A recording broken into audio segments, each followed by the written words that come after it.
Hey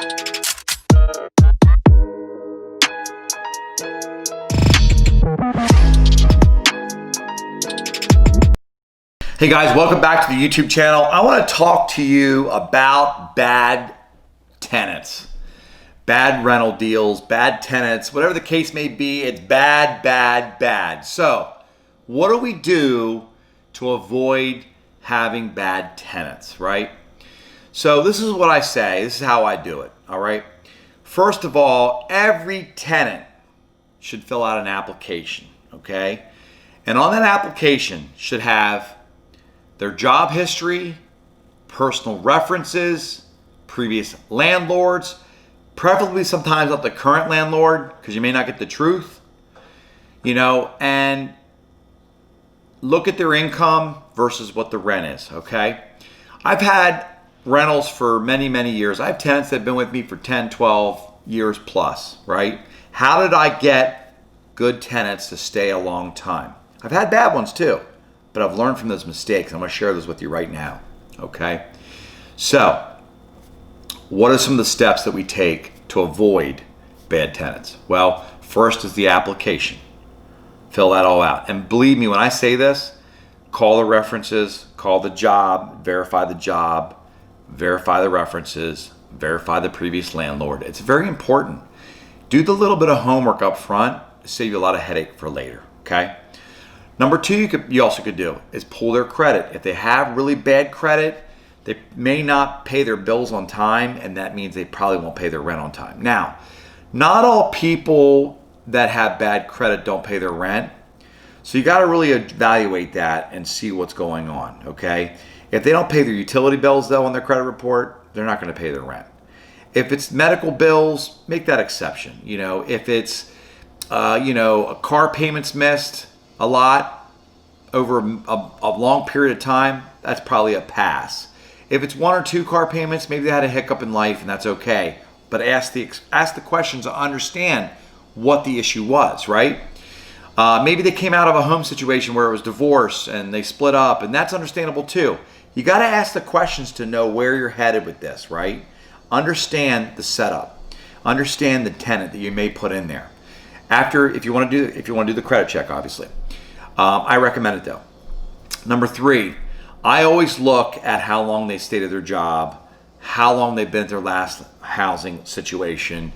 It says a lot. If they've been at their job 6 months and they've switched jobs for the last 3 years, every 6 months or a year, stability may not be there. If they move to places every couple months or every 6 months or a year or 2 years or every 13 months or whatever the case may be, probably not going to be a long-term tenant for you, right?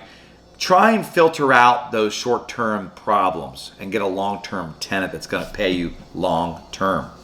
All right. So these are some things to check on. The other thing is I try to meet all the tenants, or I have my property manager meet all the tenants, and we look at the cleanliness of their vehicle. I know it sounds simple, but it's old school, but it works. If they don't have respect for their vehicle, they're probably not going to have any respect for their car, they don't have respect for their apartment or for their home or for their car. They're not going to have any respect all around. Not always the case, but I try and look at good housekeeping there means good housekeeping in my property, especially after I fully remodeled it and I got new carpet and fresh paint, all this new stuff in there. I don't want to put a pig in the house that's going to slop it all up within 6 months. And I've had tenants do that.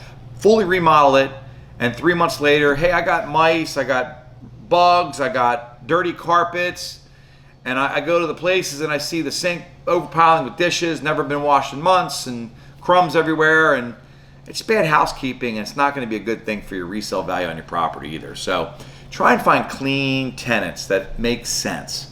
Do the steps, right? Again, and also check the personal references. Find out maybe someone that's known them for a long time, a parent, maybe, a friend, a colleague. Get real valid references that you can actually call or email and really check into the person's character. Because let's face it, it's all about putting a good tenant in to make sure that you have long-term rent coming in for you.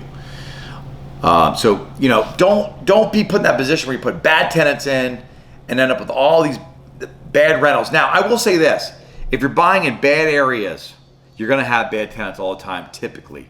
So try and buy in good areas that will bring a better quality tenant. Maybe not a perfect tenant, but a better quality tenant that will in turn pay you long term. Okay, so keep that in mind. Whenever placing tenants, do your homework, understand what their situation is, where they're coming from, and why they're coming to you, right?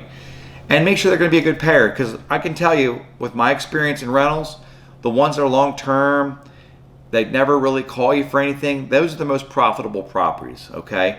The ones that are going to be problematic, that don't want to pay their rent and want to use repairs in exchange for excuses, you don't want that. So prep the property properly, prepare properly for the right tenant. Understand the tenant you're going to put in there. Do the application, do the credit check, do the background checks, do the job check, do all those things, and make sure you're putting a quality person in. And then you'll have a long-term tenant that will pay you a long time. Okay, so keep that in mind. I have tenants that don't mind that if I sold a property, they want to stay with me. We'll move from one property to the next because I know they're good payers, and I don't want to lose out on a great paying tenant. Good tenants are hard to find. Bad tenants are easy to find, but you filter them out and go with the good.